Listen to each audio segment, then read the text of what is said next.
Olá, alunos do sétimo ano A e B da Escola Janoca Maciel. A nossa aula de hoje é revisando um conteúdo que a gente já iniciou nas aulas online, só que agora de maneira mais ampla e explicativa, né? Então, o nosso conteúdo é sobre os tipos de vegetação do Brasil, que vocês também poderão estar acompanhando nas páginas 29, 30, 31 e 32 do livro didático. No Brasil, né, existe vários tipos de vegetação, certo? Ele apresenta extensas formações vegetais que abrigam grande diversidade de espécies, ou seja, tanto espécies de animais como também espécies de planta. Então, nós temos hoje, analisando esse mapa, nós temos 8 tipos de vegetação, né? Nós temos a floresta amazônica, mata atlântica, mata dos pinhais, cerrado, caatinga, campos, complexo de Pantanal e vegetação litorânea. Se você analisar o mapa e observar direitinho, nós temos uma legenda onde vocês observam através das cores que tipo de vegetação tem em cada estado. Olhando as cores da legenda, você observa aí que a vegetação maior que existe é o que? É a floresta amazônica, que é essa parte verde escura, né? A parte laranja, que é o cerrado, também tem uma área bastante grande. E temos a parte menorzinha, né, que é a mata dos pinhais, que é o azul, e o amarelo, que é a caatinga. Então, a gente tem que entender, analisando o mapa, que varia, né? Cada estado tem seu tipo de vegetação. Agora, na frente da nossa aula, nós vamos estar observando as características de cada tipo de vegetação. A floresta amazônica. A vegetação amazônica é densa e apresenta em geral árvores de grande porte e variações, como florestas fluviais alagadas, também chamadas de mata de inundação, que é a mata de igapó, ela permanentemente alagada, e a mata de várzea, que é periodicamente alagada. Então, na floresta amazônica, resumindo, nós temos árvores grandes, ou seja, árvores de grande portes, e nós temos também árvores que ficam inundadas em área alagada durante todo o ano, por isso que são permanentemente. E existe aquelas outras que são só por algum período. A enorme biodiversidade da floresta amazônica torna-se possível a oferta de alimentos com grande potencial econômico. Quais são os alimentos de grande potencial econômico? Que isso aqui já foi ter uma pergunta de uma atividade, muitos alunos ficaram confusos. São o quê? 4 alimentos. É o açaí, o babaçu, o cupuaçu e a castanha. Então, esses 4 alimentos, eles são de grande potencial econômico, eles geram uma economia muito grande. E, além disso, tem ainda remédios e matérias-primas para a criação de produtos. Vamos dar um exemplo aqui de matérias-primas. Por exemplo, o babaçu, né? O babaçu, que é uma palmeira da nossa região, de tudo dela se aproveita, né? A casca, o endocarpo, que serve para fazer massa de mingau, tem o sabão que é feito, o azeite. Então, isso são matérias-primas que criam outros produtos.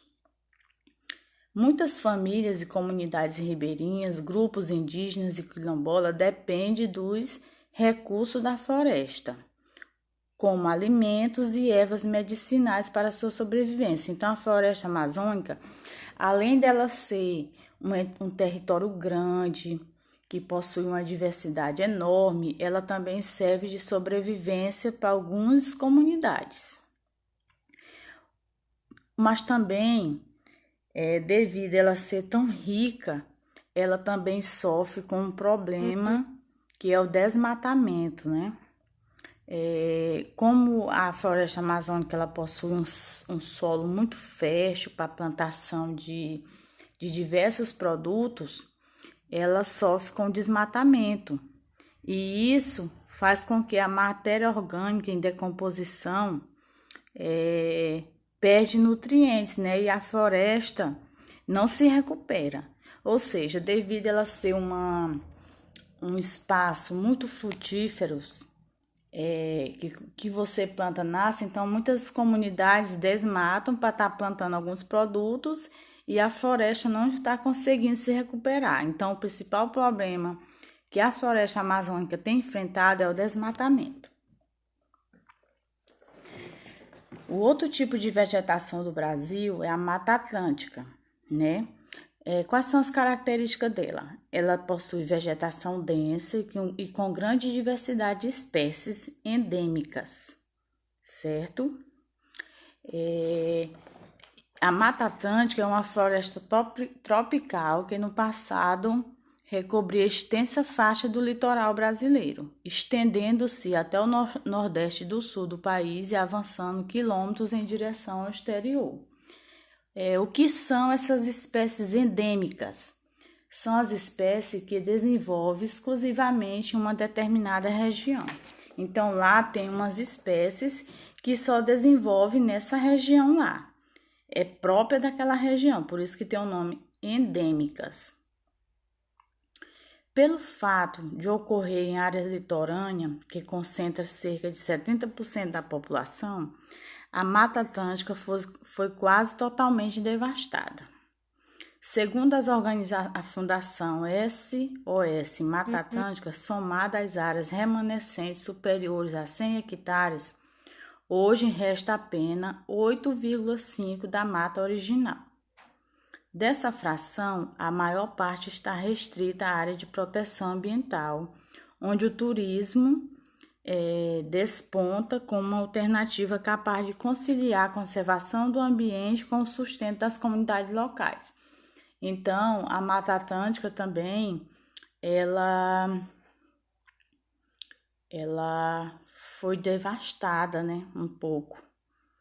E ela possui mais área de proteção ambiental, onde tem visitas de bastante turistas. O outro tipo de vegetação é a Mata dos Pinhais. Vocês observam que a cada tipo de observação que a gente vai estar olhando, a mata tem uma característica, né? Observe até na figura que vai mudando um pouco a vegetação.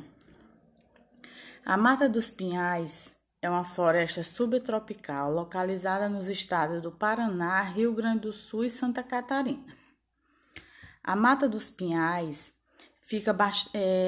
foi bastante devastada ao longo do tempo, principalmente em virtude da exploração de madeira, restando apenas cerca de 3% de sua área original. No Paraná, cerca da metade do estado era coberta originalmente por essa vegetação. Então, vocês observam, a Mata dos Pinhais era uma mata grande, né?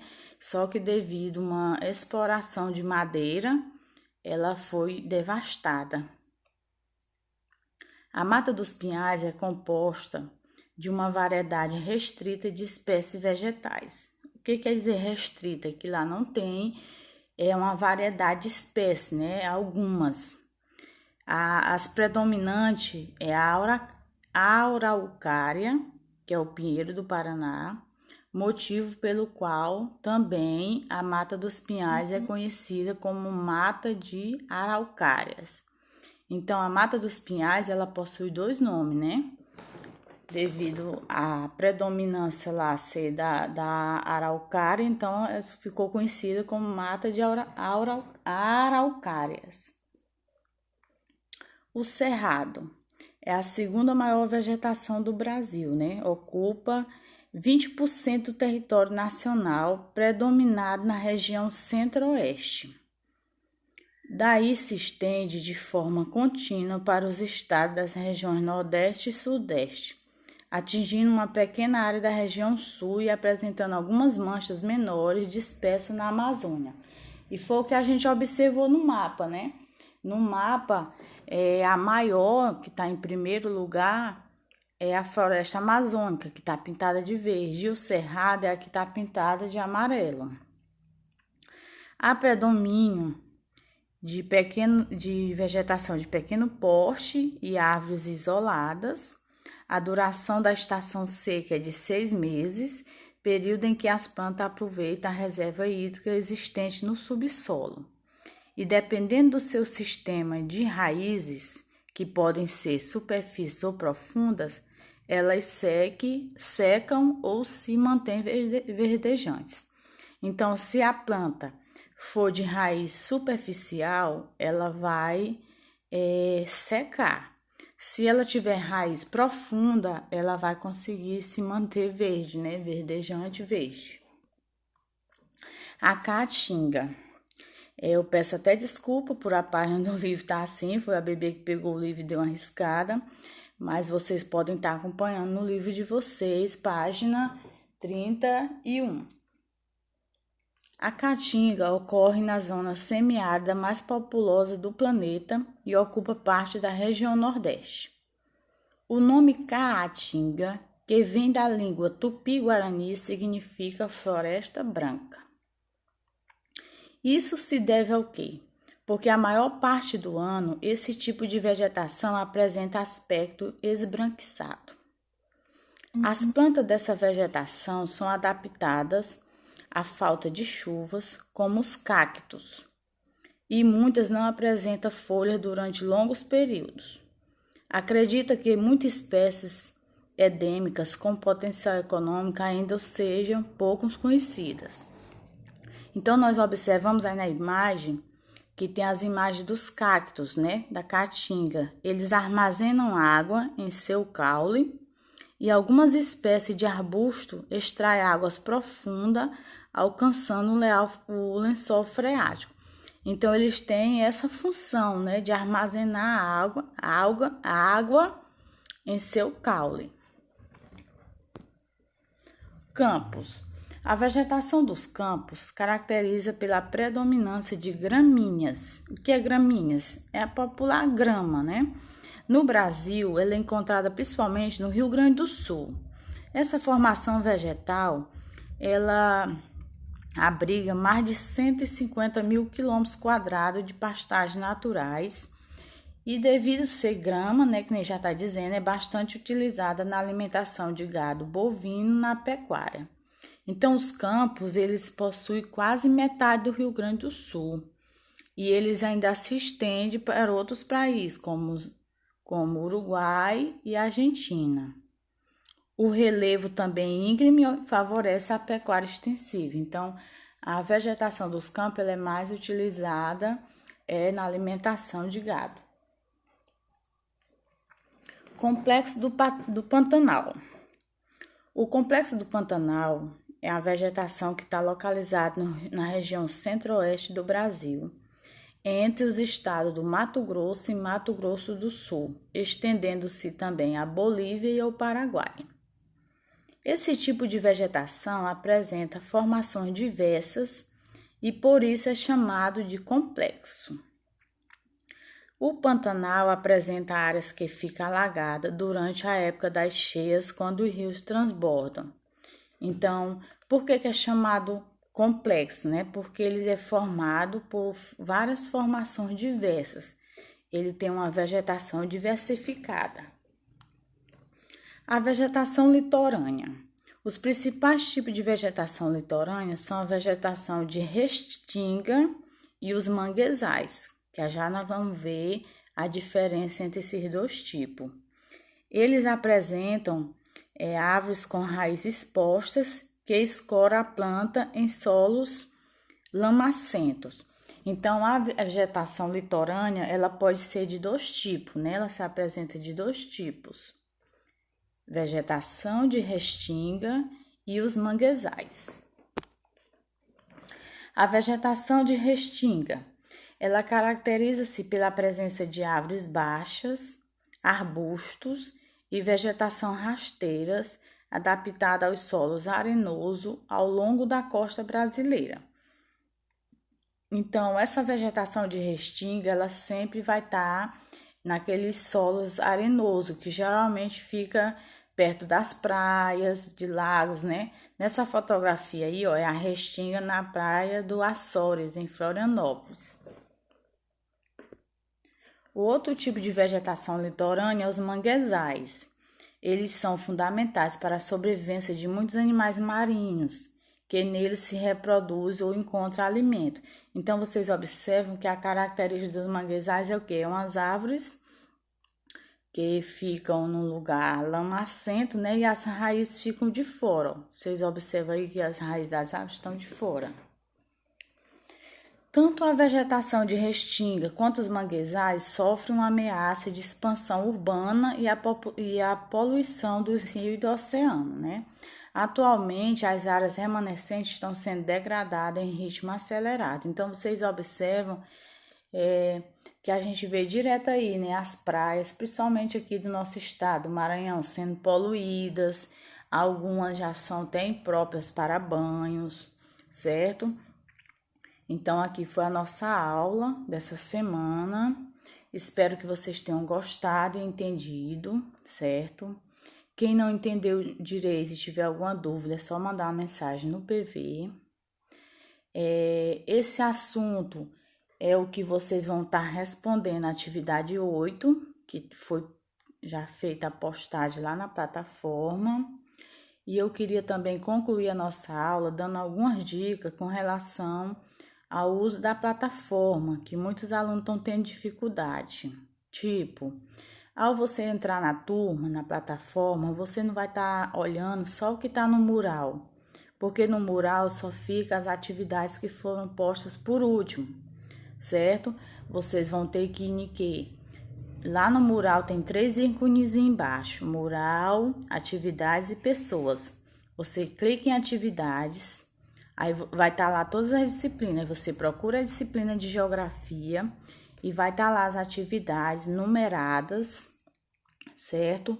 Quando você for fazer no caderno, é bom também, para critério de organização, você numerar no caderno, para quando for tirar foto, não tá postando foto de uma atividade em outra, devido ter esquecido de colocar a numeração, certo? Outra dica também, como a maioria dos alunos não usam seu e-mail, usa o da mãe ou do pai, é quando você enviar a atividade, você tá colocando seu nome completo lá nos comentários particulares, certo? E no mais era só isso, e um abraço a todos.